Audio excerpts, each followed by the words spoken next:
Formula action is back on Friday with the rFactor 2 Formula Challenge, a series the only way into the Pro Series that you probably and hopefully watched last Monday. My name is Randy Portland, and alongside I got Cameron Roger once again bringing you all the action live from Spa-Francorchamps and the quickest open wheelers we have in rFactor 2, the coolest ones.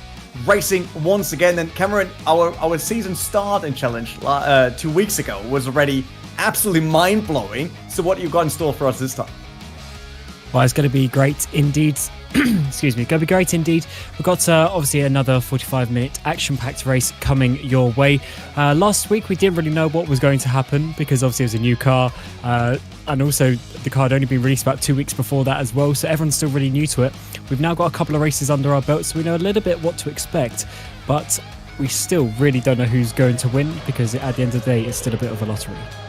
Yeah, and everyone gives their best because they want to make the big jump into the Formula Pro Series that runs on Monday. I said that already, and then we always head over to the same track on Friday to give the challengers a chance to score points and then make their way up to Pro. First up, we should have a quick look once again in the format, just in case this is your first Formula Challenge Series stream or you might have forgot from 2 weeks ago. So let's look at what you actually have to do to make it into the Pro Series or to score proper points. It's 20 minutes of qualification. They're already running in the background, so this time we won't wait for them to leave the pits. We're not old open wheeler championship you might saw on TV.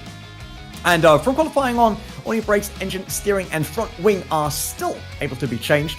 The rest is locked, so you can't really change from a qualification setup to a race setup. And then after qualifying, drivers are free to change the tire compound, at least for the race. So that one is still up for grabs. Although, Cameron, we kind of expect softs on anyone, right? Yeah, the mediums are good, but they're not quite quick enough really, especially in a 45-minute race, to get them in. So we'll see, obviously, how that changes over the seasons. But for now, yeah, it looks like it's going to be soft tyres all the way, which is good because we're going to get the drivers pushing to the limit of this car. And it's not the easiest car in the world, as we've already seen from the first few races. 680 kilos is very light with 800 horsepower. So these drivers are really going to be struggling to keep it sort of in the lines of the track, and they're going to be really sliding around, and especially at a high-speed track, it's going to be very difficult. Yeah, they're eating through the tyres, and although they got limited laps in qualification, which makes it a ton harder, more pressure on the drivers, there's no mandatory pit stop. But as Cameron already said, probably unlikely that we don't see anyone in this 45-minute race. Road to Formula Pro Season 2, that's what we talked about already, but as after the end of the season, the two best drivers that can actually pick a teammate, in case they're not teammates already, and then go up into Pro, replacing the two worst scoring points there in Pro, and basically get fresh blood into our Pro Series, which is heavily competitive. It's unbelievable, actually. So if you missed that broadcast, make sure you watch the next one when we head over to the Nürburgring, actually, if I'm not mistaken. And I just wondered, we're not in Spa today. I was so confused by the background. And now that I talked about Pro, I was like, wait, it can't be Spa. We had been there already. We're obviously in the UK, we're in Silverstone. And last time the UK greeted us with overcloud, kinda outcast, but no rain. That might change us today, and would also change us across the entirety of this championship with Spa, Silverstone, Nürburgring, as I said already, and then Indianapolis, Zandvoort, and the season finale in Monza. Cameron, that is the actual split, because people move up and down, right? Yeah, they certainly do. The splits is one of the most interesting factors of the Formula Challenge compared to some other series, because there is obviously the competition system that is within rFactor 2 now, and whoever actually has effectively signed up to the race today, if there's anyone missing, anyone hasn't showed up, they will be bumping everyone up. So there'll be people in split 2 getting themselves a split 1 drive, which is going to be very crucial because there's also a promotion demotion every second round. So after this one, there will also be that swap as you saw earlier. So it's going to be quite important for these drivers to be getting those points on the board, and those ones who do get the opportunity to go in a higher split get a few more points because of some non-attending drivers. Then that's going to be a really good chance to boost your points, because as we mentioned, this is the only way into Formula Pro. So getting yourself towards the top is certainly what you need to be doing. It sounds so easy, and then you need to do it, but it isn't easy at all. And in terms of tracks, since I falsely told you guys that we head over to Spa and it's Silverstone instead, so instead of going up and down, we're now going a ton left and right at very high speeds. So let's jump right into the qualification and see who's in Split 1 for tonight. And we see a kind of new team to the world of rFactor 2 leading, which is BHK by TX3 Virtual Drivers. As I said last time already, I know them from other championships outside of the world of hardcore sim racing. But they are also in rFactor 2, which is great to see. Vulcan in second, and then the first Sancho driver, I want to say the first Sancho driver, while Ibrahim Khan just claims pole position once again, and he's the machine. We know that, but look at that. It's Aiden Millward, the only guy ever to work in virtual paddocks in the world of rFactor 2, and also actually getting ill from working in virtual paddocks. So that's an achievement already, and now he's fourth. Yeah, he's obviously got the opportunity to come into this Split 1, as we mentioned about the way if there's a couple of people not showing up, that will always bump some people upwards, which is always a really great opportunity. For instance, D'Alessandro, who won the last race back in Spa, he's moved up to Pro now, having joined BS Plus competition. So that's going to be really good for him, but it does mean that there's some spots opening up, and Ada Millward was one of the people who's able to do that. At the moment in that 5th place, but we'll have to see where that stands as some other drivers are coming in, with Stepkowski now going up into 7th place. And do remember, they are only limited to effectively 2 hot laps, so they need to make sure that they are getting them in. Yes, we will see the times stumbling now and see new drivers obviously within the top 5. Ibrahim Khan, definitely someone that can put a time that might stand on pole position for a while. Arne Schunflid, his teammate here, also another of those well-known rFactor 2 drivers. And currently checking, so Noah Reuvers, he should be championship leader by now, with D'Alessandro moving up to Pro, as he was called in as the replacement driver for their team, because Pro this time, like the Formula Pro Series compared to the GT Pro Series, is a team championship, so you can actually replace drivers that you have on the lineup, which means that Noah Reuvers should be leading in a challenge, and so far he did not put in time in, but Darius Andre will do now for Volante Racing. Yeah, certainly will. Coming through this amazing Sector 2 of Silverstone, Magus Beckett's Chapel, some of the best corners in the world. You've got to really throw it in, especially these first couple. They're almost flat out before you get down the gears, and then making sure you get a good exit out onto the back straight, and that's going to be very important for some overtaking a bit later on in the race. A nice long straight up into a amazingly quick right-handed corner. Always very tricky not to go too wide and then get yourself out on that cut detection, but he does that nicely, keeping in. However, he is a bit slow in that first sector, so I think this isn't going to be challenging the top just yet, but it might still be a pretty decent lap. Nice and clean, but just needs to get a few more tenths out of it if he can with another lap later on in the session. He is going to go up to 4th place, so still some way to go. 1 second off the pole, but 4th place is certainly a good position at the moment. Yeah, it's a slightly bigger gap than what we see in Pro. Also, there's different in Grid, obviously, right? But we still have 11 minutes, and as you said already, they only have 2 attempts, basically, to really bring a good lap time onto the board. So we'll definitely see them trying just another time. So does Laurent Kersmakers for the HFC team. Beautiful livery, by the way. I absolutely love the Road to Formula Pro on the back of it. Showcasing where they want to go, but currently they're not just there yet, I would say. Second sector doesn't look too bad, though. And considering that even Arne Schunfeld is down by 0.3 of second already, you might be able to get yourself at least a podium spot for qualification. Yeah, certainly. Khan's looking really good. Nice gap at the front there, and he was doing pretty well last time out as well, apart from a few issues which scuppered him, so maybe he can have a bit more of a clean race this time. But Jim Priest is now purple in that middle sector, and actually by almost a 1/10 of a second as well, so he's looking really good, but he's going to drop down in that 3rd sector. Still 2nd place, really good place for him, and fairly comfortably as well, almost a 1/10 and a half ahead of Schoenvliet, and now Kevin Morville jumps up into 6th. Yeah, good first him, 129, but that's obviously quite a bit off in general. But yeah, Jim Paris is splitting the Sancho teammates on top, while Jean Mas for the Sim Racing Club Academy went a bit sideways there. Is that SRCA? Isn't that what Jimmy Allison is normally doing when he's not here, trying to keep an eye on everyone in the Pro and Challenge series? Good to see them in as well.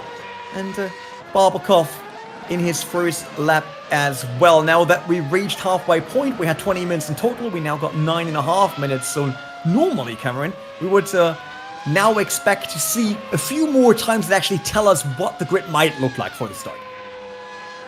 Yes, with there being only the two hot laps, as Grunkfist there goes up into third place. 2 purple sectors, actually, as we now see Carlos Martin go over the line. He's also on a purple, jumps up into 4th.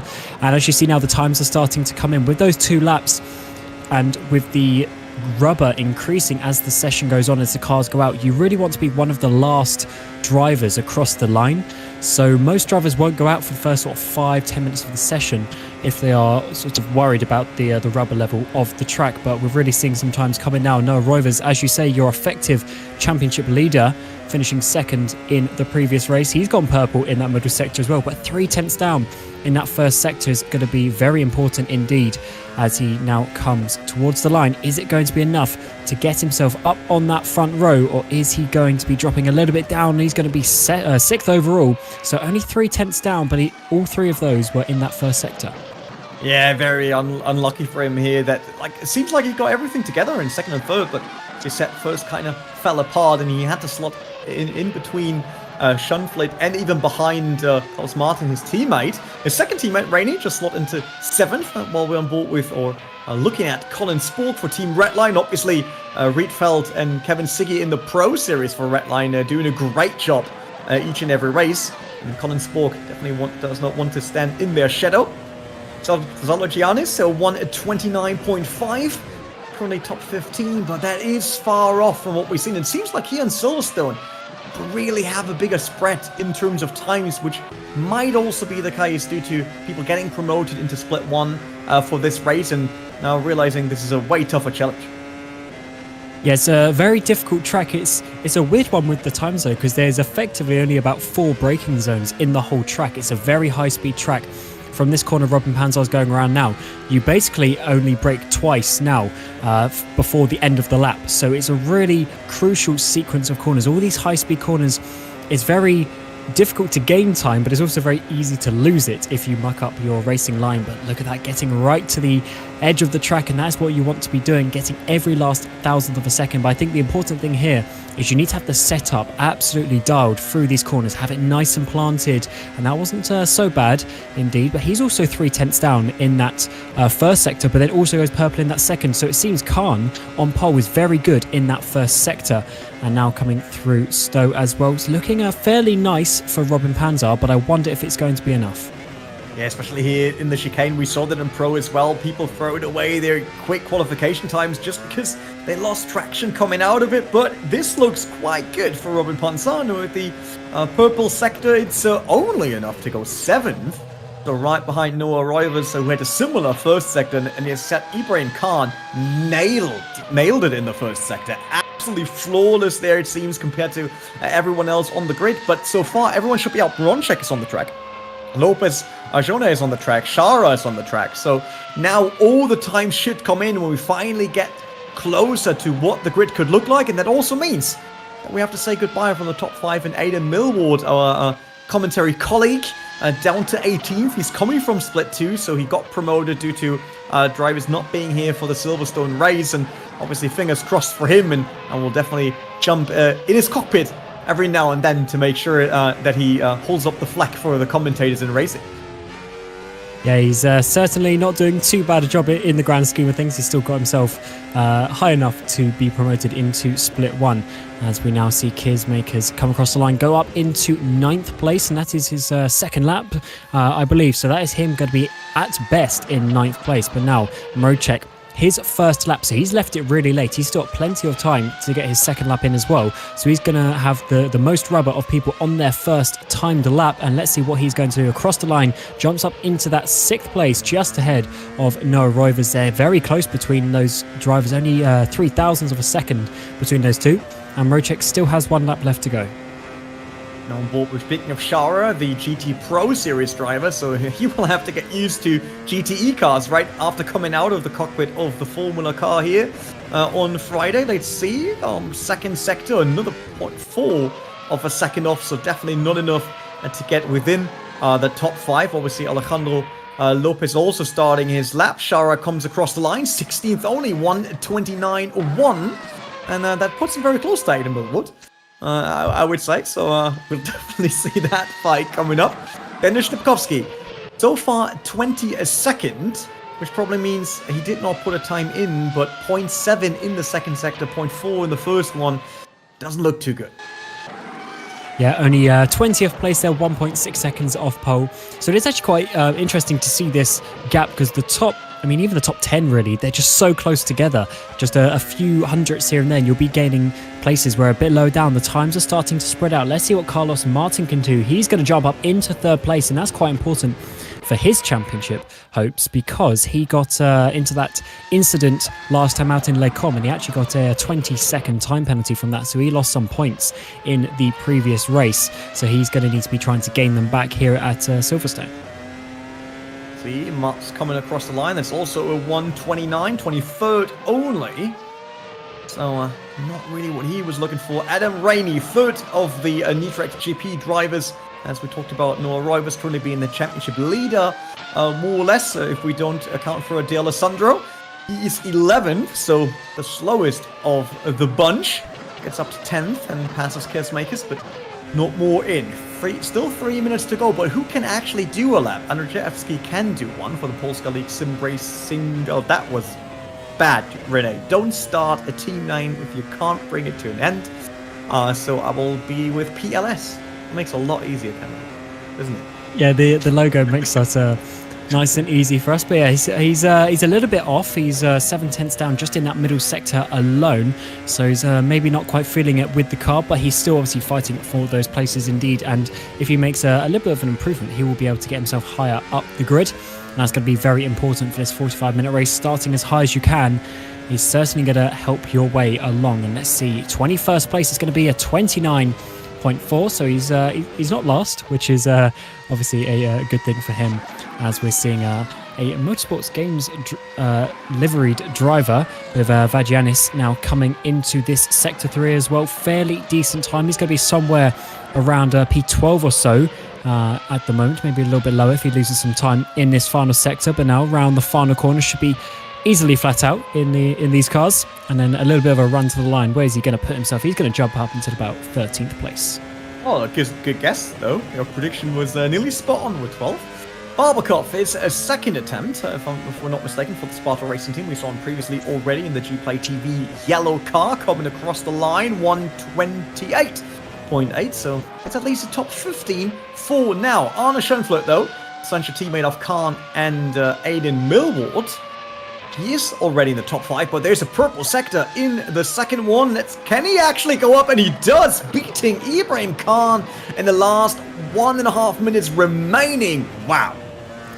Yeah, that is an awesome lap there just to sneak ahead of Khan. And that's going to be his final attempt. So he can only sit there. Khan is out on the track. But now let's see Pignataro coming through this section. Oh, a little bit too much curb there in the Beckett's, I think that was just a little bit too much. He's going to lose about 6 tenths there in that middle sector, despite being only a tenth off in that first sector. So he's going to have to make it all up again once again into this final sector, keeping it really nice there as Shah goes cross line. He's going to improve up to 16th place. Now back to Pignataro into this tricky final chicane, although actually Mrocek, he is on a purple sector too. He's only half a tenth off in that first sector as well, so we've got times coming in thick and fast. Pignataro for now is going to stay in 12th. Yeah, Mrocek, he really has a chance now to drop well within the top 5. I mean, first sector was fine, second sector was absolutely great, so let's see if that might be a new pole position from David Mrocek for Brest Esports. No, second row, third position for him right next to Jim Paris's. And if it stays like this and Robin Ponsa does not come around with a miracle in the last sector, it looks like we get a Sancho 1-2 and once again confirm that Sancho bias is real. Certainly indeed. Unfortunately, Aidan was a little bit further back as Reuvers goes up into 7th place there. Still 2 seconds left to go. Ibrahim Khan, oh my God, he's going for an improvement. Almost 2 tenths up in this middle sector. Is this going to be an amazing lap to get back that pole position from his teammate Arne Schoenflert? Is it going to be pole? Yes, it is, by almost a tenth of a second. That's an amazing lap there at the end. As Andre goes for a bit of a spin as well, coming out to that final corner.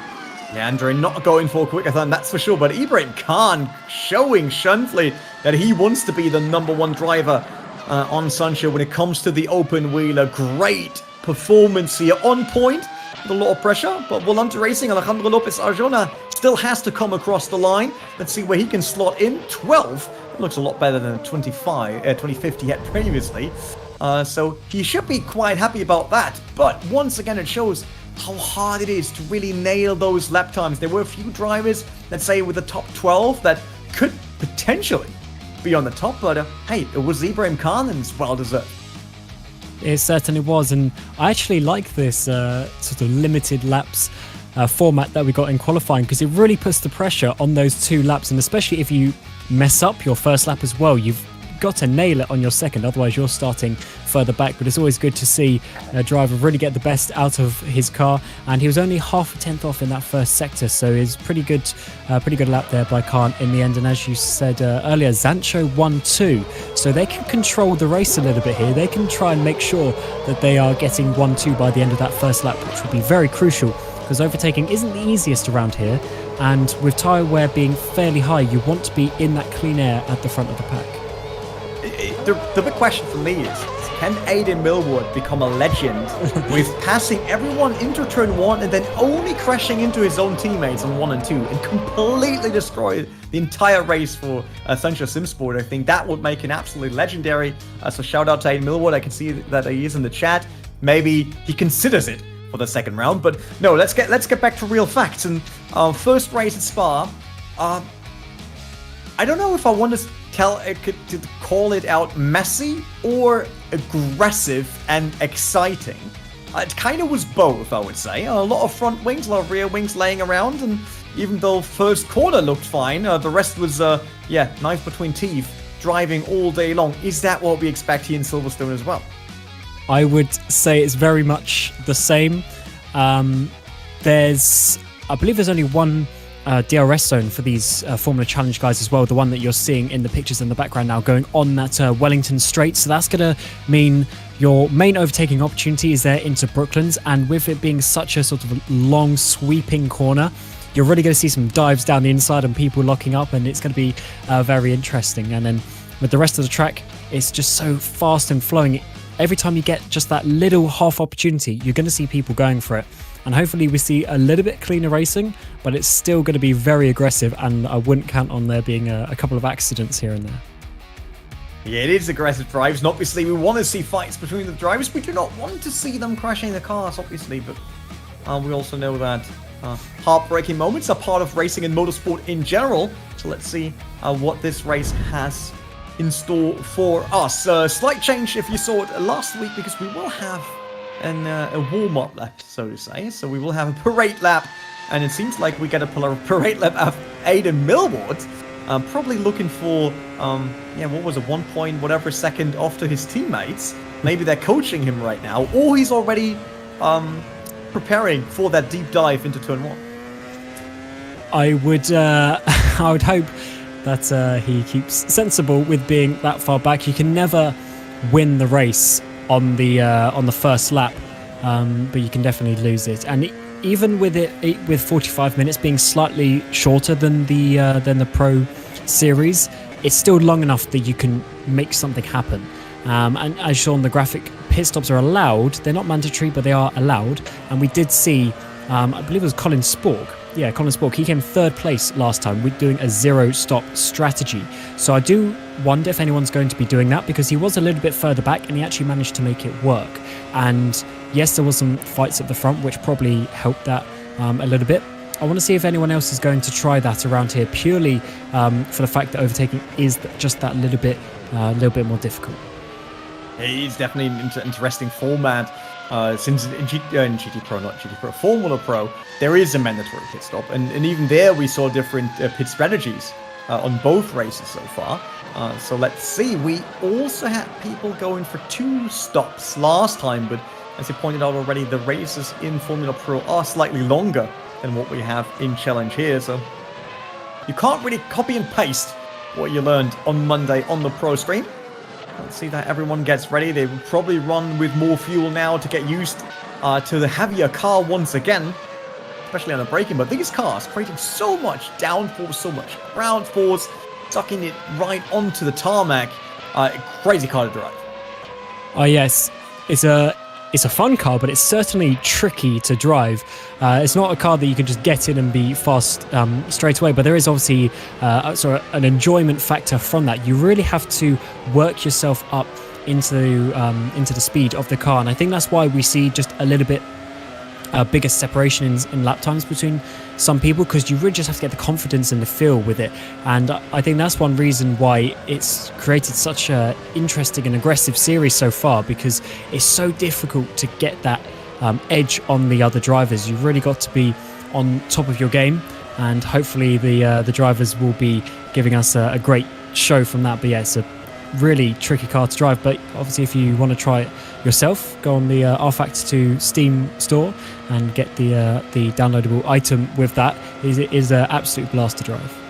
It is quick. I mean, slowest point of the track, we just saw that here on Carlos Martin's onboard, was slightly above 100 kph, and the rest of it was well above 300. Well, we go for triple cam setups now. Oh. All right, we get Carlos Martin, Jan Granquist, and Robert Pignataro.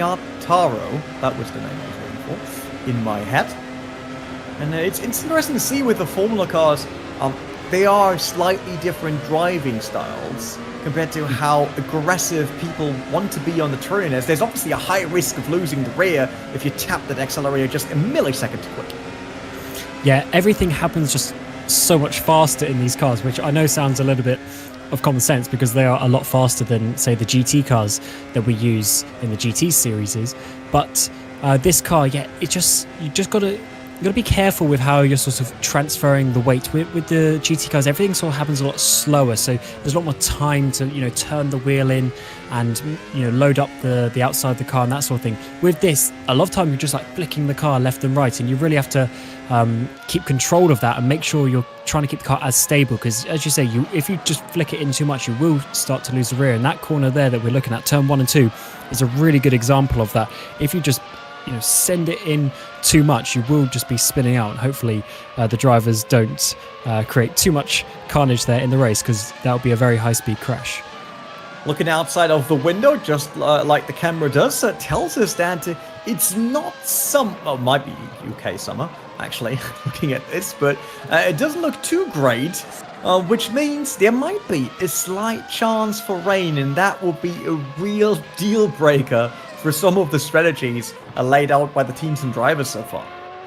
Oh, rain would be a huge factor, because it's not something that you necessarily expect as such, because the forecast wasn't just 100% chance of rain or whatever. So it's not something you're really expecting. And because these cars have refueling, you're committed to how much fuel you have in the tank.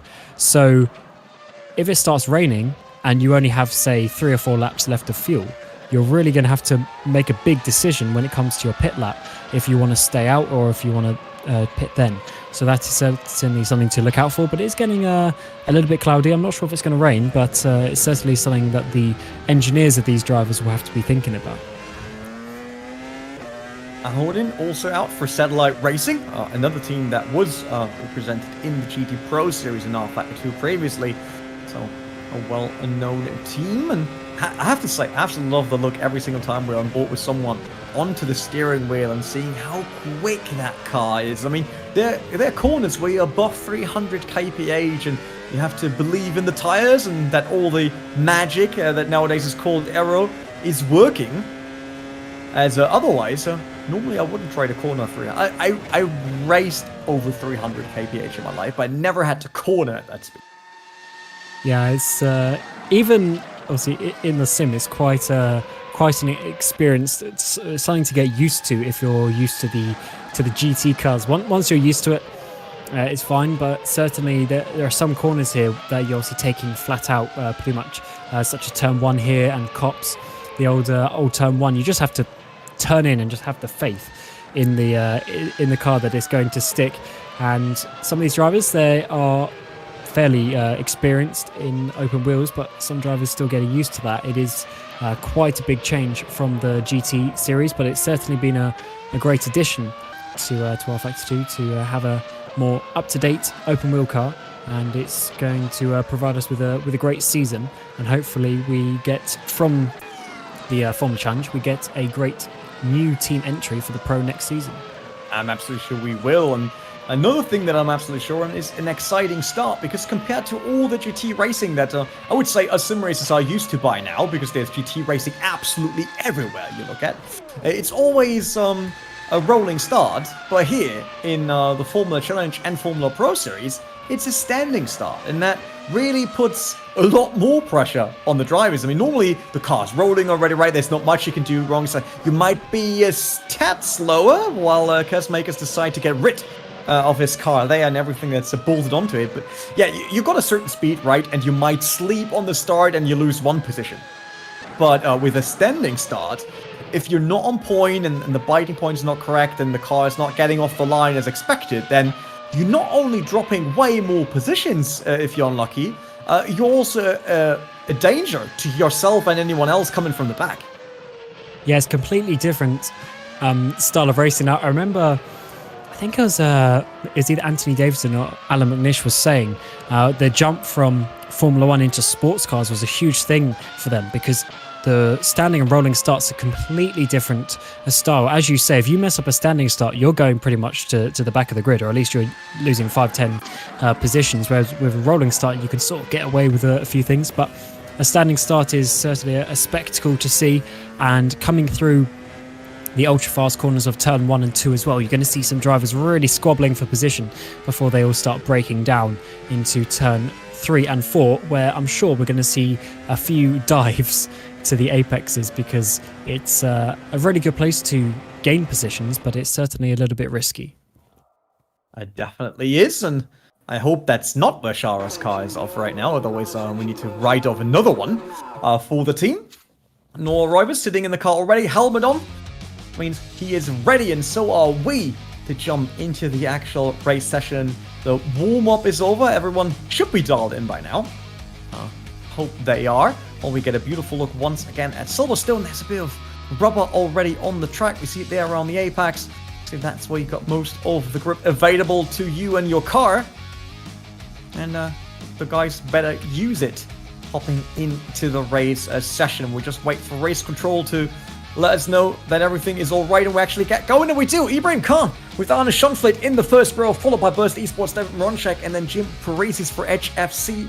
And 3 and 4 till the start of the grid. Sancho quite heavily there. Carlos Martin and John Granquist on 5 and 6. And then Noah Reuvers, Martin's teammate, and Collin Sprok for Team Redline on 7 and 8.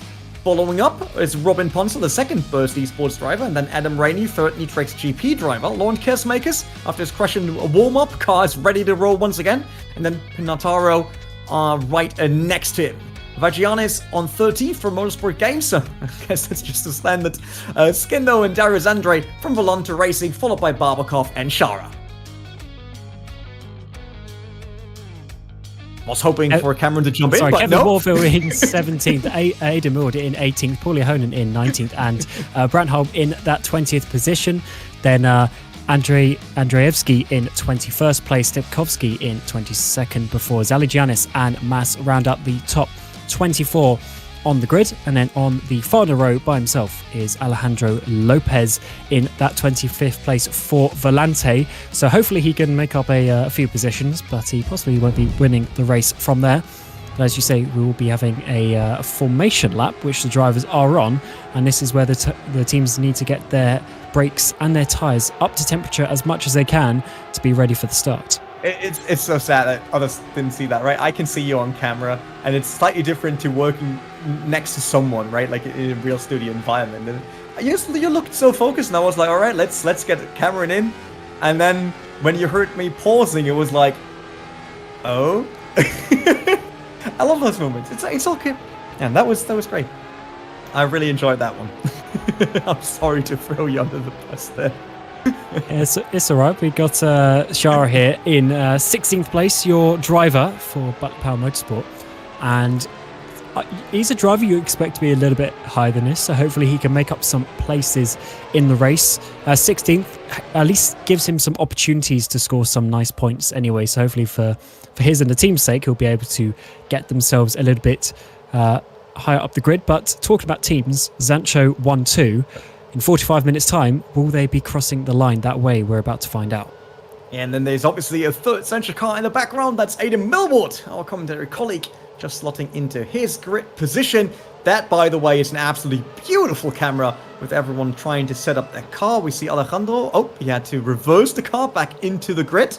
But it seems like everyone is ready, locked and loaded here on the starting grid. So we just wait for the start lights to come on. And then off we go here for round 2 of the Formula Challenge Series, and away we go. Good start for Ibrahim Khan and Arne Schönfeldt. So Sancho will definitely remain in control of the race, a bit back and forth in the background. We see already that's not an edge car, or it might be. That's Carlos Martin actually around the outside of Mronček, if I'm not mistaken, the number 8 car. Yeah, that's for 3rd position, while Khan and Schönfeldt both block out the first row for Sancho still after the first corners. Yeah, seems like it's a really good start, at least for the front half of the field, and that is what we want to see. Certainly difficult. There's always someone in a pink car goes crashing out the back of the picture. That's a really weird place to have an accident. Actually, they must have lost it in the dirty air. It's Zaligiannis in 25th place now. He's dropped all the way to the back, and that's going to be really difficult for him to gain back the time from there. But up at the front, Mronček in 3rd place. Carlos Martin having a nice start there into 4th place. As we mentioned, getting that penalty last time out means he's lost some points, and he needs to have a good result today. He's definitely working for that, and if he wants to make it onto the podium, he has to pass David Mronček from Burst Esports, who's currently in 3rd, while we're on board with teammate Adam O'Reilly, looking at Kersmakers, and then the 2nd Burst car, which is Robin Panzer. Vagianis right behind, Morwell and Barbakov. So it seems like it was a clean start for our top 20 side by side here between Sprok and Granquist. And it seems like Granquist might make the move up the inside now into the chicane. Small touch, I fear. No, it's a bigger one. Both spin out right into the traffic, hitting another edge car. I think that's Shara going around. There's Millward going around. And no front wing for Collin Sprok. Horrible start for Team Ratline into the Challenge Series here. And the worst place to do it as well, just at the pit entries. He's going to have some more contact here. Multiple teams and drivers getting involved, which is not what you want to see. This red line driver, remember, he finished 3rd place last time, so he was really a contender for the championship, and this is going to hinder him so much because with the refueling as well, there's not much that he can do in terms of the strategy. He's just going to have to get that back, and he's going to lose so much time having to do literally 99% of the lap with no front wing. Yeah, it's not great, and we see him struggling there, and also getting in the way of a few drivers. Obviously, completely different line by now in handling without the front wing. Aidan Millward, he's right behind Brandholm in front, but can he actually make a move? They're fighting in front, so that always helps a bit, and he has to decide where to slot behind for some slipstream. Coming around very fast bend, someone running wide, and Aidan Millward can actually pass Kersmakers, I think. He was the one overshooting the corner there, and Aidan Millward also lost a few positions, so it didn't really help either. That was weird. He somehow lost about 3 positions there coming out of Cops, just taking a little bit too conservatively, and yeah, it was Kersmakers, I believe, without the front wing, so he's also going to have to come back in. So really unfortunate situation there at the end of the first lap, because that meant we've basically lost 3 of the top drivers really in this battle, but at least they are having a nice run at the front, starting to pull away a little bit. There's already quite a big gap to Panzer in 7th place, and then a gap forming behind him to Adam Rainey as well. So these top 5, top 6 really starting to pull away now. We saw in the Pro Series that 1.5 seconds, that was the gap that 1st and 2nd maintained there for the first stint of the race. See if that's different here. DRS now available, and that gives the chance to Jim Paresis to close the gap to Carlos Martin, but he also has Martin's teammate Noah Reuvers, the young Dutchman, right behind. So as soon as he might want to make a move and Martin is able to block that, there is a chance for Noah Reuvers to just slip past and get both Nitrex GP cars on a 6 and a 7. Shara, by the way, and I don't want to point out a BPM driver just because it's my team, but he started 16th and now is a 9th. So it seems like a lot of things happen on the track, and although we only have 1 DNF, which is Collin Sprok for Team Redline so far, and 1 in the pits, well, it could be worse, I would say, but look at this fighting group. Yeah, nice group here in the midfield. But just to mention that DNF for Sprok could be really, really bad for his championship. But let's see now. Lopez from the back of the field as well. Lopez as well from 25th on the grid. He's trying to get himself up inside the top 10 as well as Shara starting to stay in 16th. So there must have been some shenanigans going on in that rear of the field. And Shara's holding on for it at the moment. But Lopez down the inside into the Vale chicane. He's made it on the brakes. And that's actually going to mean that Barbakov's going to try and get involved with Shara as well around the outside of the final corner. He's just going to have to back out of that one. So some really nice battling here, even on the first couple of laps of the race. Yeah, it seems like top 10 is well fought for. And I have to say, Lucas Arjona, what a start. I mean, starting that last and now being in 10th already and probably closing the gap to Andrzejewski to attack 9th is really, really good. And slightly aggressive driving style. We saw that there. He's not asking twice to make it past. And he managed to get around Shara just well, so he's on the hunt now. Yeah, he certainly is, and this is where obviously the main points are being scored in the into the top 10 of the champion, or of the race, I should say. If you want to really fight for this championship, going around sort of P15, P20 is not going to get you anywhere. But let's see a replay of Collin Sprok coming into the final chicane. He's going to go just a little bit deep, allowing room for Grankvist, but then they're just going to pinch on the apex. Grankvist maybe not leaving him just enough room, but then Kizmakers smashing into the side of them. Yeah, I think there wasn't enough room there for Sprok to survive. He gave enough room for the fight, and then that cost him the second part of the chicane, which was very unfortunate. And now with losing the wing and now being DNF'd, it's definitely a race to forget for him.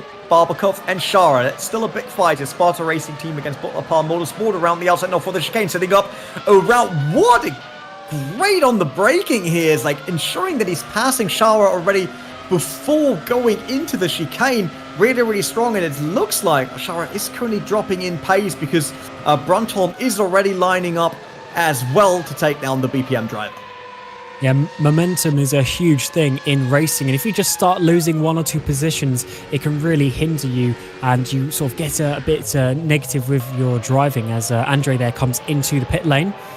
But now back at the front, Carlos Martin dropped off the back of Mrocek by a good couple of seconds now, and this means that Jim Paresis is really starting to fight back, having lost that position earlier, and it seems that maybe Carlos doesn't quite have the pace of that top 3 at this moment. Yeah, it seems like Ibrahim Khan is well in control of the race, although it's down to a second of a gap now between him and Schunflit. Mrocek holding on, though it's nothing yet really threatening him, as Carlos Martin is not capable of decreasing the gap and having an attack, and so is Jim Paresis onto Martin, so relatively stable within the top 5 right now. Who isn't stable, and brings us back to speaking of Shara, is the BPM driver, as he dropped behind Barbakov in the previous chicane, and now Brunholm and Ahonen also closing the gap, so wondering if there might be a few issues here and there. We're on board with Aidan Millward, looking at Granquist and Stokowski, wanting to get involved here. He is 17th, which means while a few other drivers won a ton of positions, Aidan gave them back probably in the maneuver we saw previously, and is now where he started. But he's in the race, and I don't want to blame Aidan now the entire evening, but I have to say he's doing a great job here in Split 1. He's still within the top 20, and making it through is already a great achievement. I'm pretty much sure I couldn't do that. Brunholm took down Shara to get into 12th, and now Satellite Racing Ahonen is right behind, so Shara really not up to the pace of everyone around him so far. And if you look at this yellow card, that's Barbakov in P11. Millward's right behind this battle, as for now, Grankvist is going to go down the inside here of Skopkowski. Is he going to be able to make it work? Because he's going to have to now be on the outside of Luffield. We saw what happened last time. And now Aidan Millward really opportunistic down the inside. Is he going to be able to get the exit? Because Stokowski's actually had a bit of a bad exit there. And he's going to be getting the slipstream, which is going to be helping him try to get past Jan Grankvist now. 3 wide, almost into Kopp's corner. That could be a bit of a crash, but fortunately, they'll actually know someone did go off there. That was, who was that? Was that satellite car, that was the Honan. Probably a Honan, but that was slightly out of place. And Shara as well, having a bit of a touch. And unfortunately, there's been a bit of an incident with some of those cars, just slightly out of the camera shot. But now let's see what Grankvist can do. Millward managed to get past, but now Grankvist all the way down. This is with no DRS as well, coming down the inside of Stowe now. And these drivers really swapping positions. This midfield has been so entertaining, but unfortunately, your man Shara might be out of this race. And yes, he is. Yeah, that was a DNF for sure. Let's see if we can catch that on the replay of what happened there. That's Brantholm in front is Shara, and we know that Ahonen somehow got involved in this as well. So let's see inside for Brantholm. Shara covering the outside. Brantholm already passed very, very early. Way more speed carried than Shara. I think that was only the overtaking maneuver, not the end of what happened. Aidan Millward, we saw him there making space in the previous maneuver and just making sure that the car is still alive. Yeah. That is Mronchek leading. Where's Ibrahim Khan? And what happened to Arne Schonflit? There must have been an incident or something with those Zancho drivers, and that has given Mronchek the lead of the race. Khan, he's dropped all the way down 40 odd seconds off the lead. I wonder if this is a sort of system failure. We'll see actually first of all, Paulie Ahonen, this is going to be him coming down the inside. So this was just ahead of what we were watching as well. Ahonen, basically just what happened with Verstappen and Hamilton going down the inside, and fortunately he actually manages to come out of that. But Shara, no chance. Once you get hit, you're just going to be sliding off. But back to the front, Mronchek getting maybe some luck from some Zancho issues. Let's have a look maybe in a second. Yeah, that is... it looks very familiar, let's say that, what happens. Also, what happened to the car that was touched. So can I send that 1.6 million bill now to Satellite Racing? We'll support BPM for quite a while, I would say. But yeah, what happened up the front? David Mronchek now in the lead and Arne Schonflit in second. Ibrahim Khan DNF, so definitely something happened to him. He was... previously I saw him still listed as 18th. I wondered if he just spun around and was driving again, but now with the DNF, that's a horrible turnaround of events here for Sancho. They had been well in control of the first 12 minutes of the race, and I hope we catch it on replay. And now the big question is, can Arne Schonflit close the gap to Mronchek again, because he was quicker previously? As we know, Cameron, it's one thing to close that gap, and it's a completely different one to actually make a pass, even with the DRS. Yeah, it certainly is quite difficult, and I do wonder if this was a PC issue for Khan. Let's have a look. Coming out to turn 4. Oh, he lagged back. This is exactly what happened to him in Spa a couple of times. He had a couple of freezes of his game, and unfortunately this time it hindered his own teammate, because Schonflit, he's going to definitely have some damage from that as well, and that is going to really hinder him in his fight with Mronchek. So that is huge, not only for his championship but also for Zancho in general. That was unbelievable. I mean, we don't want to see the race of, especially the leader, ending like this. Ibrahim Khan, well deserved in the lead, managed the pace and everything, and unfortunately he was sent back right into his own teammate. And I have to say, Arne Schonflit looks really lucky to me, because there seems to be no damage at all. He lost time obviously due to the contact, but he is gaining on Mronchek, and he's even attacking the burst driver now. My first time showing himself in the rearview mirror, and there is a chance for Sancho to at least get back into the lead of the race, but certainly not scoring as many points as they were hoping for. Yeah, it's going to be... It looks like he's still got the speed, so I think it's going to be quite a good fight between these two guys, and once again getting some slipstream towards Cops, but not really a overtaking corner. And Mronchek just needs to find a way to hold on from Schonflit now, because they've pulled away from Paresis. So Paresis has got past Carlos Martin at some point as well, and they've really started to pull away. So this is just a battle between those two. So Mronchek just needs to focus on getting his exits correct and making sure he can defend from the Zancho driver. But it did look like, especially in the qualifying, that the Zancho cars were a bit quicker in that Sector 1, which is very important because that leads to the DRS zone down the Wellington Straight. Wow, what an exciting first 15 minutes nearly, and let's see what the half an hour that we still got left brings for us. With Mronchek now being the leader, Jim Paris is in third, and then both Nitrex GP cars with Martin and Reuvers. Another Drs Esports car with Robin Ponce in sixth. And Stokowski just overtook Morville. Nope, back again.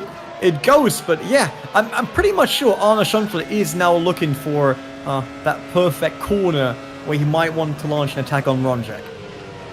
Yeah, that's certainly what he's going to be doing. And actually, by the looks of it, Priest has closed in a few tenths as well, as we're seeing some drivers now battling. Stokowski and Vagianis now coming side by side almost into turn number 1. But he's just going to have to back out of that one. Not the best sequence of corners to be battling directly. Down here for 13th place with Pignataro just behind them as well. And these drivers still have an opportunity. Oh, he's getting a bit wiggly there. That's going to give Pignataro a really good opportunity around the outside, all over the curb with DRS open. And now on the outside of Brookens, it's going to be an awesome opportunity for him to go around the outside. Who's going to be better on the brakes is going to be Vagianis. And these drivers, if they just calm down a little bit, they can get themselves potentially towards the top 10, maybe top 11, because there really isn't too many seconds ahead of them. Yeah, there's definitely a chance, but we also know they're racing drivers, right? They're not really in the business of letting each other live, more or less, and just running alongside. If they see a chance to overtake someone, they want to go for it. And such a competitive championship, you do not get that chance too often, I would say. And we've still got Aidan Millward in the background as well. Currently he's at 17th in front of Ahonen, who was part of the crash with Shara. And Arne Schunfler still looking at David Moronczak. Did not found yet the right opportunity to make a pass in GT Pro. I always say it, in Formula Pro. We saw a lot of overtaking here, launching it up the inside and staying on the apex, parking it there and passing. Especially Kevin Siggy kind of made that his signature move in the last race. Let's see if that might also be an option for Arne Schunfler, who came a bit closer now with the help of DRS. Yeah, Mochek's doing a good job so far, but just look how Chevrolet is getting, despite being a bit of dirty air in this car as well. Kept it really close through Luffield, and that's going to make sure he's getting the slipstream now up towards Copse. Obviously very difficult, but just look actually in the fast corner there. He just lost out so much time, and that's going to put him in a really good, Mochek in a really good place to hold on. But let's see the start from Lopez. Yeah, he started last, as we talked about. That was 1, 2. Does he make a 3 before the first corner? No, he doesn't. He actually drops back. All right. Figures out around the outside. Oh, that was a different Volante car spinning around. We did not see that on the original start screen for us. But Lopez did a great job managing it here. It's like not touching anyone, ensuring that he stays out of trouble. But he also did not win all these positions right from the get-go. Oh, that was a real eye-opener for him. And getting 2 positions there, but losing 1 right after. But I was expecting him with how many positions he won, that he did most of them right from the get-go. But no, he actually took them down on a flying lap. And that just shows you the statement that we said. You don't win the race on the first corner, because he is still up to 9th place. Even though he only gained maybe that was 3 or 4 positions by the time that we saw, he still gained a total of 14, although he's actually just got up into 8th place, so he's dropped back down again. So he's obviously had a bit of a battle for that 8th place. But we're seeing Kevin Morville into the pit lane. Now, this is a bit interesting because we're not close to halfway through the race yet. And that would be a little bit early, I would say, for drivers making a pit stop. Because obviously, if you are making a pit stop, you want to go as long as possible so that you have to fill up with the least amount of fuel possible as well, so your pit stop time is shorter. So we'll have to find out about that. But let's see now with 2 Netrex cars. So actually Reuvers has got past Carlos Martin. So Martin, he was up into 3rd and now down to 5th. Yeah, let's see if they can work together now to actually close that gap to Jim Parisi, the ex-driver right in front, because these are teammates and they're both used to open-wheeler racing. I could see a few team tactics maybe coming into play with them catching up onto edge here. Yeah, they need to play the team game, and that is the important part for the Formula Series. Obviously, it's the champion, the driver champion, is what takes their team to pro next season. But you still need to be getting your team up there, because that is also obviously with regard to you having a good teammate as well to take up with you. So hopefully that is something to do. But let's see, Lopez now round the outside of turn number 3. That'll be the inside of turn number 4. Is he going to be able to make it work on the brakes? No, he's not. But that might just hinder Andrzejewski's exit just a little bit. But Lopez is certainly on the charge for this top 8. Yeah, he is, and that will be so impressive, right? We talked about how crucial the qualification is, and then Lopez comes around and be like, you know what, qualification, who needs that? Next time I'll just show up right for the race and not even take part. But he did not make it happen just yet. Race isn't over, and that means David Mronček now has to lap, I think for the first time in the race now, and Arne Schonflet might uses that to get a bit closer. He's obviously getting the slipstream, but nope, that was nowhere near the corner, so not having any negative impact on Mronček, which is good for the Burst Esports driver, and it keeps him away from trouble. And we now need to see what these guys are going to do with the pit stop, because I would assume some drivers are still going to do that, but let's see. Carlos Martin, was he maybe moving out of the way a little bit there for, yeah, definitely moving out the way. So that is a bit of the team play happening, and Carlos Martin is basically the team manager of NetRex as well, so he obviously has a bit of team responsibility as much as the driving here today, so he wants to be making sure that the team get the best result, and in their eyes it was to let Reuvers go because there's now a huge gap ahead, but there isn't a huge gap between the top two as Shively now trying to come for another attack on Mronček around the outside. Mronček actually broke really early there, Shively keeping it around the outside, and that's going to turn to the inside of Luffield, but Mronček's just going to close him off a little bit of contact on the apex, and now Shively is going to have the inside coming through Woodcote. Oh, still side by side. What an incredible maneuver here by Arne Schonflet, and Mronček played along very, very well, but it looks like the Sancho Sipsport driver might be the better position, not going for that.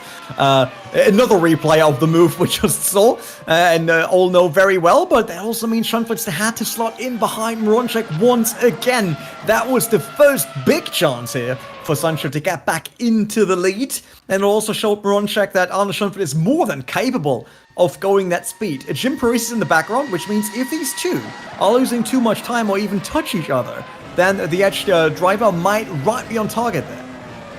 Yeah, that was an amazing battle between those two drivers. They're both known to be a little bit aggressive as well, but they actually managed to go side by side through Cop's corner, which is always good to see.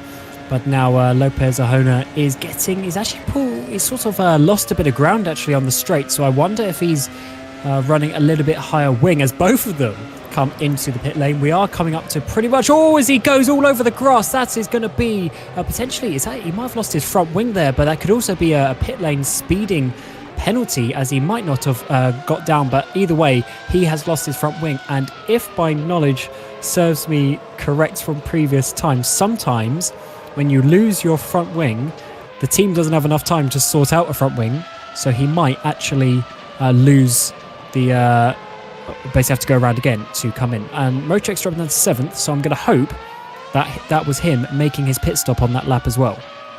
I would assume so, looking at the position he's in and not having any damage. Let's see, we get a replay probably of Lopez. No, that is Arne Schonflet, and that should be Mronček up front. Yep, it is the Burst Esports driver pulling into the pits, so that explains why he's on 7th.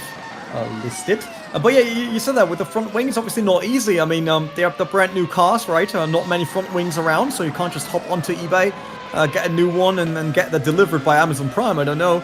Not quick enough, that's for sure. Let's hope they still have one for him, though. That was Lopez being surprised, but that Andrzejewski was way too slow on the line, and he had to avoid contact there. Although I'm not quite sure if he would have made it in terms of speed, I have to admit. Yeah, that's such a difficult situation, because he felt like he could brake so much later, but Andrzejewski was just braking that little bit earlier to be nice and cautious. But unfortunately, we saw what's happened. But what's happened here with Daniel Stupkowski? He is going to be coming through Cop's corner now, and he's going to get a bit of a wiggle. Oh, massive accident actually. I wasn't expecting there to be such a big accident from that, but he just overcorrected a little bit when the car wiggled on the curb. And now let's see, Mronček has actually been overcut here by Schonflet. Schonflet has managed to stay out one lap, do a fast lap, and now Mronček needs to get back in the lead, because this is a net second place. I'm not seeing it happening, to be honest. I think Arne Schonflet's pace currently is a bit quicker, especially on the new tyres, but Maybe Mronchek proves me wrong, especially with the help of DRS. Might be able to get alongside Schonfeld once again. Robin Ponsa now being listed as third. Obviously, he did not pit yet, and so didn't Reuvers and Martin. So they all have to come in. Same for Adam Rainey. And then Schonfeld would be our leader. I wonder if any of the Netrix drivers have a chance to really put in quick laps, but not on the old tires. Just don't see that happening right now. Yeah, it's an interesting one that he has managed to overcut. Obviously, he will be on less fuel, but then his tyres would have been heavily warm as well. But as you see here, Mroczek just not enough, only by a couple of tenths there. In reality, he would have been side by side, but yeah, just not enough. And Mroczek needs to do something, I'd say, earlier, because if you see what happens generally with the battles, once you get sort of 5-10 laps into the stint, the driver head really starts to sort of calm down and get used to it. So you need to attack when you get there straight away. And so far he's I think, struggling a bit to keep up with Schonfeld, while Adam Rainey now did his pit stop. So everyone getting one position. He comes out he should be around 7th. So he should come out in front of Andrzejewski and Barbakov for sure. And stay well within the top 10. So we got a few DNFs now. Obviously, Stepkowski, we saw that one on replay. Ripped off his rear wing, ripped off his rear tyre. So that's not really helping if you want to be quick around Silverstone. David Mronchek, does he have a chance to close that gap to Arne Schonfeld and might go for a win here in the Challenge Series? And now I wonder, normally we have Lewis McGlade, who's probably sleeping on a ton of stats books. And I wonder if Mronchek never won in GT Pro. Pretty sure he didn't. I don't believe so, because he only did GT Pro in season 1, yes. And he actually got relegated that season. So I would assume not, because one would obviously assume if you're a race winner, that's going to give you enough points to stay up because it's such a short championship. But yeah, he actually got relegated, but he did well in GT Challenge last season, got inside that top 5, and he's now back into GT Pro, as you'll see on Monday in a few days' time. So yeah, it's good to see him back with that. But yeah, I don't believe, as you say, that he's actually won like one of these official GT or Formula Series races as of yet. Yeah, he has a chance today, but has to pass Arne Schonfeld for that. Carlos Martin also in the pits, which means Noah Reuvers is still out there, and so is Robin Ponsa, both now the longest top runners on the tires, which means they will have the freshest tire. Wow, that was Giannis going over the curb and catching it there quite well. And now being locked onto Pauli Ahonen from Settler Racing, the driver that had the incident with Zbigniew Szara. Giannis for the inside. That should work fairly well. Yep, not overshooting the corner. Great maneuver with that up to 14th. The important thing for Ahonen here is look what colour his tyres were. They were yellow. So Ahonen is on the medium tyres because the white is the soft, the yellow is the medium. So he is obviously had that issue earlier. He probably wanted to get to the end of the race, but to do that, he probably then had to take the mediums because the softs really don't last that long in reality if you want to do basically the whole race. So that's interesting to see the mediums, because I don't think even last race in Spa we saw anyone use the mediums, so that's quite an interesting one. It's obviously not working out for him because he's just been overtaken by Lopez Arjona, who has obviously replaced that front wing and is back out racing. Second time for a comeback, it seems. So I mean, he got all the experience already overtaking people in Silverstone, and maybe he can make it happen once again and launch himself towards the top 10.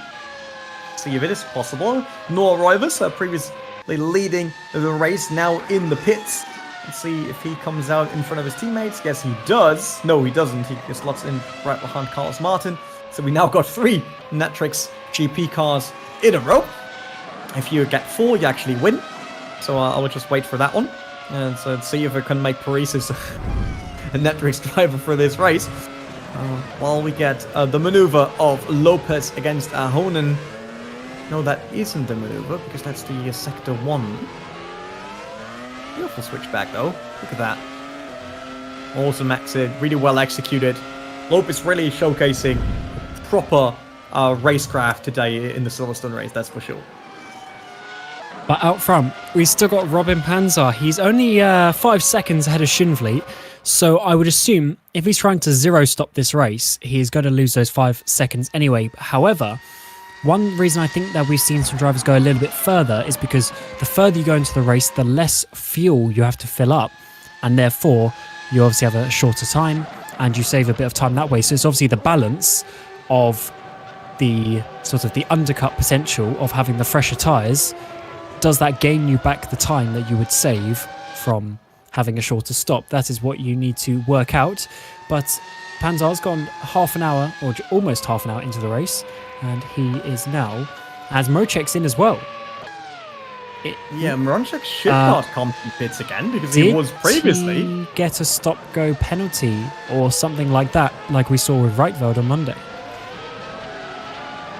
Yes, his stop was 10 seconds. Mrocek's stop was 10 seconds long, so I think Mrocek got a 10-second stop-go penalty. I didn't see the little penalty icon come up, but I would assume that's what it was, because that, to me, would be the only reason why he would have to stop again so short towards his last pit stop. I would love to see what happened there then, where he got these 10 seconds, because he definitely had a pit stop already. He was meant to now be second right behind Arne Schonfried, and that sends Carlos Martin into third, and Noah Reuvers on fourth. And Jim Paris is probably the driver that had the calmest race so far among the top 5. We did not have him on screen that often because he was never really involved in big fights, but he's sitting in a comfortably second place. While we see Aiden Millward defending against Roberto Pinataro. Let's see if he can manage that. 12th spot as of right now. Obviously, we had a few DNFs, but Aiden Millward really showcasing that even commentators sometimes can drive around in circles. Well, certainly indeed, and not to, big myself up too much, but I'll be in the GT Challenge next Friday as well. So it's certainly possible for commentators to get I didn't want racing. to qualify because I thought no one else does, and now you guys are all racing. Maybe I should have gone in there. We should have done the meme Dreamcaster streamer dream team. Well, that would actually be good if you're down for it, for an endurance race around the corner, to have a bunch of commentators, because it is always good fun to get out on the track as well. It's good to be commentating and overseeing the action, but being in there is obviously something that you want to do, and yourself, but anyone viewing this, can go onto the rFactor game, into the competition system, and get on some races for yourself. Mrocek, he has to overcome Andrzejewski after his second pit stop, probably forced second pit stop. I'm not quite sure just yet. Not really as close as I expected him to be. I'm not even going for that slipstream. Let's see. Maybe we get the replay of what happened. That's Mrocek coming in. Oh! He did not lock in the limiter. Yep. Oh, he went up to first, second, and then, yeah, that did not work.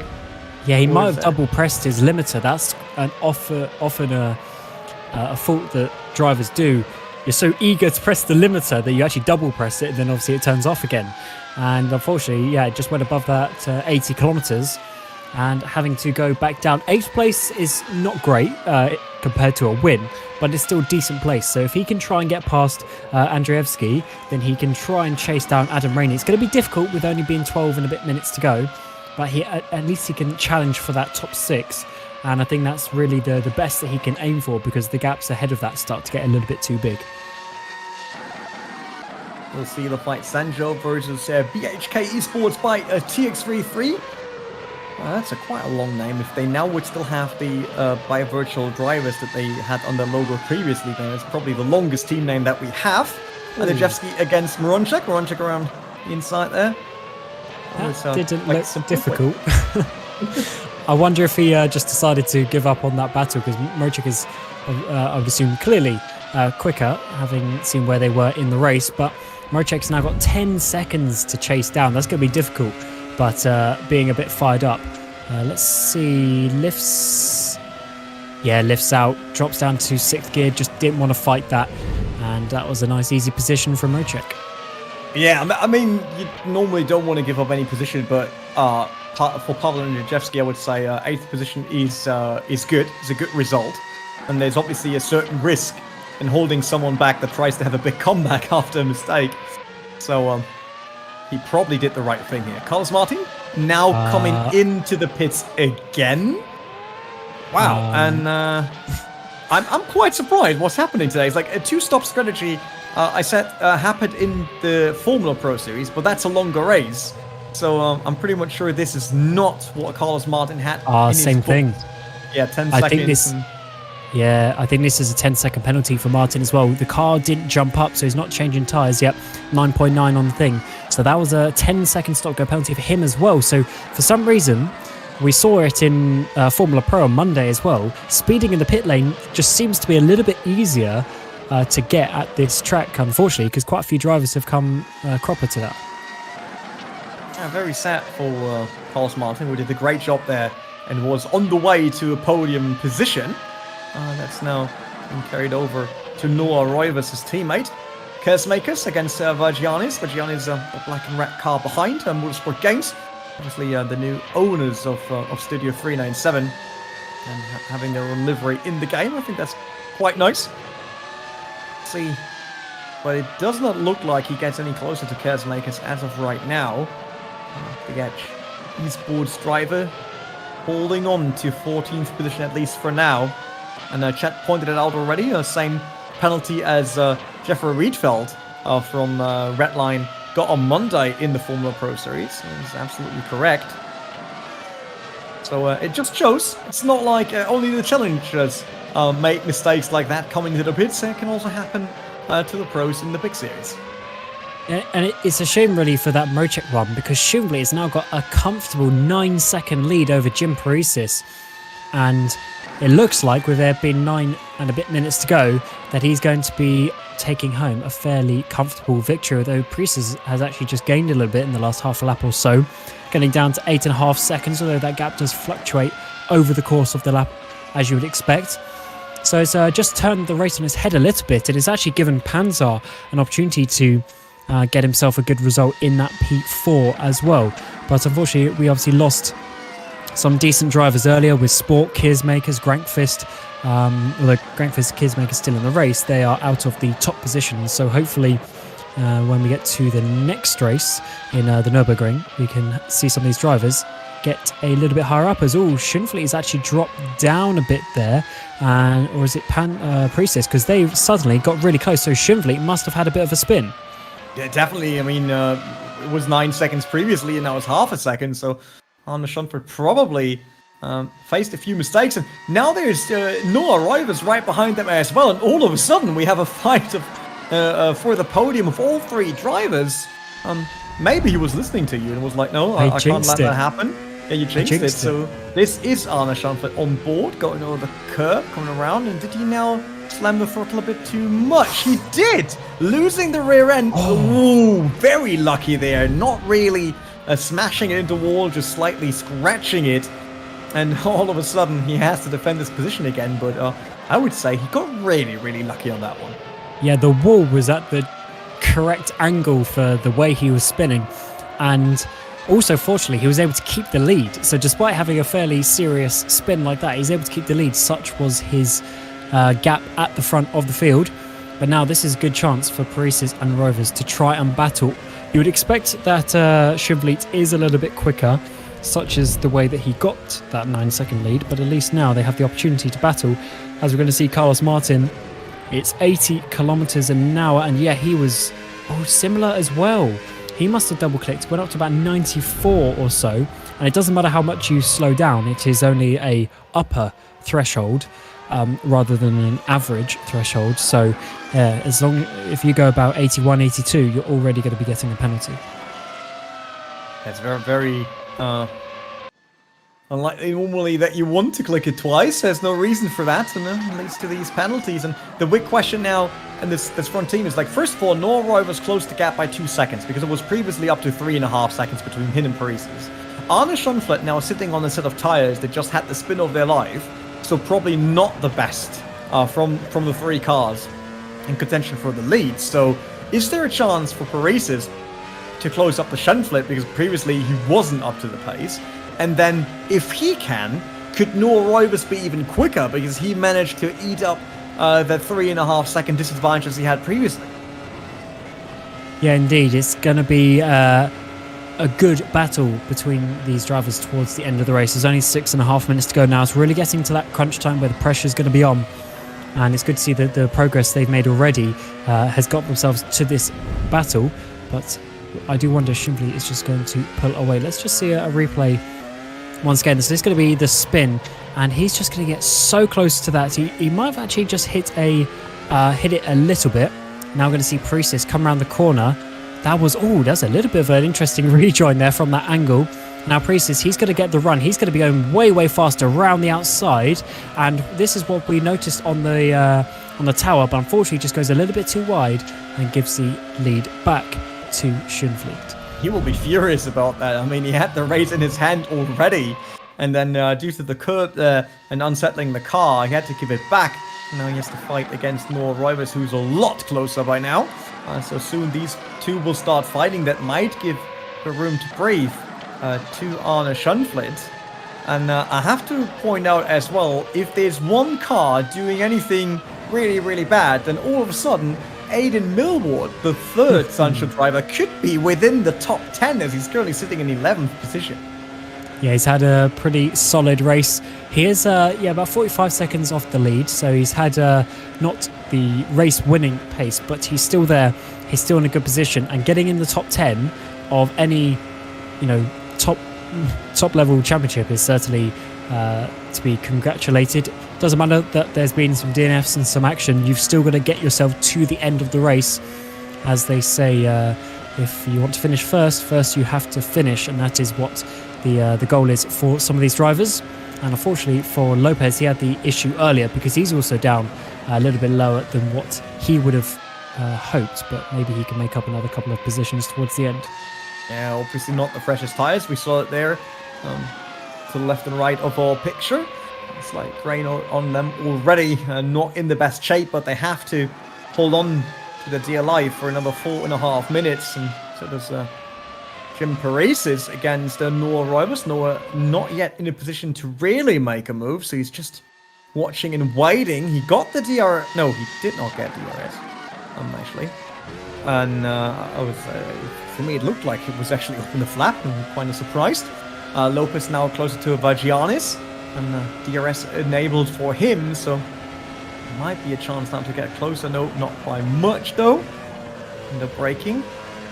Bit quicker than Panos Vagianis, and will soon feel that pressure from the Volante Racing driver. And that's for sure. And 3.5 minutes is still enough for Lopez to make a move. It is. The only issue for him is it looks like he's got a lot higher wings because he seems to be losing on the straights, even with the slipstream, etc. So that might be a little bit difficult for him, but someone who isn't losing at the moment is Noah Reuvers. The only issue for him is that Paresis also has the DRS ahead of him. So as long as Paresis can keep within that DRS range, so within 1 second of Shinfleet, that is going to be very important for him defending to this second place. And this would actually be a great result for Reuvers because he's already effectively leading the championship, and the two drivers ahead of him didn't have the best race last time out either. So that would be a huge game for Reuvers in the championship terms if he could get past at least one of these drivers. Yeah, but I also think you will not be willing to just be third on the podium if you can be higher up. Oh, there's a car off the track as the leaders come around, but stay out of sight. Is that Lopez, though? That was a Volante Racing car. No, Lopez is still in 16th. So, should not have been. Was there a second Volante Racing car still around?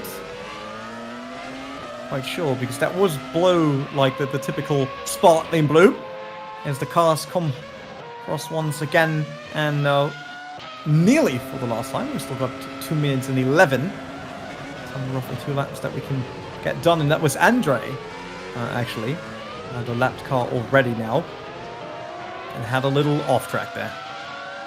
Yeah, and Andre was actually that car when we saw that replay of the start. Oh, is that Landry? That's Andre again. Yeah. Just as we say, he was the one who actually had the spin at that corner, or not that corner, I think it was actually turn 2 on that first lap. So he's been having incidents all race. Fortunately, he's actually been able to get towards the end of the race, which is good because as you saw already with some DNFs, some people probably could have continued, but they just decided to DNF being too far away.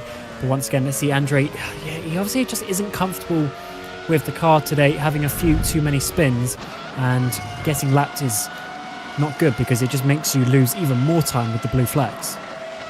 Yes, he's definitely struggling, and luckily he didn't get in the way of the leaders that have this distant fight still. I mean, Arne Schunfeld probably out of problems here. That gap is 1.3 seconds by now, and as long as he doesn't do any mistake like he did previously, then he should be able to bring that one home. The big question is, can Noah Reuvers finally get close enough to Jim Paris's and actually launch an attack for Netflix GP versus Edge? But not so far, because that was a sketchy exit there. Definitely not closing the gap. And this is going to be the final lap of the race as well, because we will hit the 0 seconds on this lap, with there being just over 30 seconds left. So this is really the last DRS zone for Reuvers to get into, and then obviously down to Stowe as well. So hopefully he can get himself a really good exit. But there's Andre once again just on that exit curb, not really liking it. And hopefully his car can improve for the next race. But let's see what it's going to be like. And it looks like Reuvers wasn't able to get past, but Mrocek now down the inside of Adam Rainey. So he's caught that 10 seconds to Adam Rainey, and now the outside of turn number 4. That's going to be a difficult place, because once again it'll be on the outside for the kink onto the Wellington straight. But this is going to be a great opportunity on the final lap. Yeah, Mrocek after his penalty, getting back inside the top 5, that will be big. But Adam Rainey doing everything for Netflix GP to keep it away. Oh, has to go very wide here from Mrocek. That sends him back a bit further. And it might have cost him his last try onto Adam Rainey here. 6th position would still be fine with visiting the pits 2 times. But Mrocek definitely has the pace to go even quicker than that. Noah Reuvers on the slipstream at Jim Paris's. That's close to the end of this lap and to the end of this race. Can he maybe launch it up the inside into the chicane? I mean, that would be quite a big dive bomb if he does that, so better not listening to me. But something right behind, and it seems like Arne Schunfeld carrying over the win after Ibrahim Khan, his teammate, had a few issues, but still Sancho Simsport manages to come away with a win at round 2 in Silverstone. And that also means that Jim Paris should have crossed the line by now, and Noah Reuvers been in 3rd. And Adam Rainey will be able to hold on to top 5 position. Yes, he does. Against David Mrocek. Adam Millward, he is now within the top 10. And people probably claim that he's quicker than Ibrahim Khan, because Ibrahim Khan is not yet on the board anymore. And Adam Millward really putting on a great race here in his first showcase in Split 1. Yeah, top 10 Millward getting himself there. Can't quite get that 9th place. Very close to Brentholm in the final corner, but it looks like 10th place for the Sancho Simsport driver. He's going to be very happy with that one indeed. He didn't even know he was going to be racing in Split 1 until he hit that sign up button just an hour or so ago.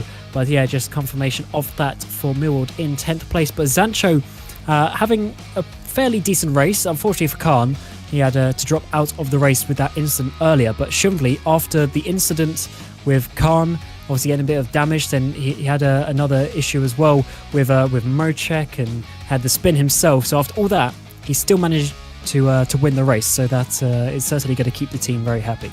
Yeah, impressive performance by him, and so did Jim Paris. As I said, he was rarely on screen due to his quiet race, but he managed it well. He drove it perfectly fine, made sure that he stays out of trouble. So 2nd position definitely deserved. Further down the list, Ranquist, Pinantaro, and Kursmakers in 11th, 12th, and 13th. Fagianis, Lopez, who could have been well within the top 10, but then the issue at the pit entry kind of destroyed his race. Still 15th after starting last. I think that's acceptable. Carlos Martin, another driver that got a penalty, only in 17th. Should have been in the top 5, I would say. Pauli Ahonen, the satellite racing driver, after the incident with Zbigniew Szara, can be happy that he was able to finish the race. And Darius Andre, we saw him spinning twice on the very last laps, struggling with the setup on the Volante racing car. Still finishes the race, and that is an achievement, as we can see with Mas in 20th with a DNF, and there are quite a few more drivers that got that DNF right next to the name. Yeah, DNF is not what you want to be doing, especially when it comes to the championship. And unfortunately, a couple of the big names with Khan, with Sprok as well, getting DNF'd is not what you want to be doing. when you get towards the end of the championship, but that is already a third of the way done now. 6 race championship, 2 down already. And it looks like Noah Reuvers is going to be leading the championship coming away from this, so he's going to be very happy. But he needs to start maybe trying to challenge for the win of the race directly, because he was a little bit out of it today, especially with the issues that Schumfleet had still being able to win the race. I mean, Noah Reuvers always got the points off someone else's hand, kind of, right? I mean, we saw race number 1, D'Alessandro against Ibrahim Khan. They were struggling. Noah managed to score big. Obviously, that's a skill, right? Managing to stay out of trouble and bring it home. Same here. Schumfleet won, though Noah Reuvers will lead the championship going into Nürburgring in 2 weeks' time. So I guess it is time, as I said, for him to finally claim the top spot in a race. But hey, you kind of win a championship without doing so. We saw that actually in the DTM a few decades ago by now. Someone got champion without winning a single race there. That was Volker Stritzek, by the way, doing it. So it is possible. It can happen, but I'm pretty sure he's aiming for something else. You said already, 2 weeks' time, then we head over to the Nürburgring for round 3 of the series, which marks our halfway point. And then it's Indianapolis, Zandvoort, and legendary Monza as our big finale. Obviously, there's more racing, so you don't have to wait 2 weeks. Next week, Monday, rFactor 2 is returning with the BMW Sim M2 Cup. And obviously the GT Pro Series heading into its first race this season on GTE. It's not on GT3 anymore. The draft's already done. You can watch that on the Traction.gg YouTube channel to catch up on who's on which car and who to cheer up for in the next race. So that's on Monday. Then on Friday next week, you get the GT Challenge Series. So similar to what we did today, but with the GT cars and Cameron Roger driving as well. So that's another one to look out for and share him up in the chat. And then the week after, on Monday, that's Formula Pro already. Once again, it's always in 2 weeks rhythm. So I would say, Cameron, we had a great race once again. And it definitely delivers on every single lap. Yeah, it was great from start to finish. There was a lot less incidents and clashes in this race, so that's good to see the drivers sort of calming down a little bit, getting used to the car, I would say, by now.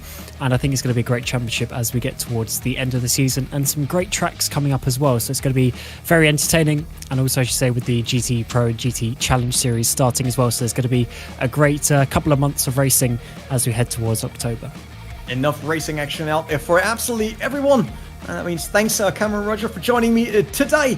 And we'll see each other on the 20th of August for round 3 at the Nürburgring, or Monday when BMW and the GT Pro Series return. My name is Rennie Butler, and I see you guys there.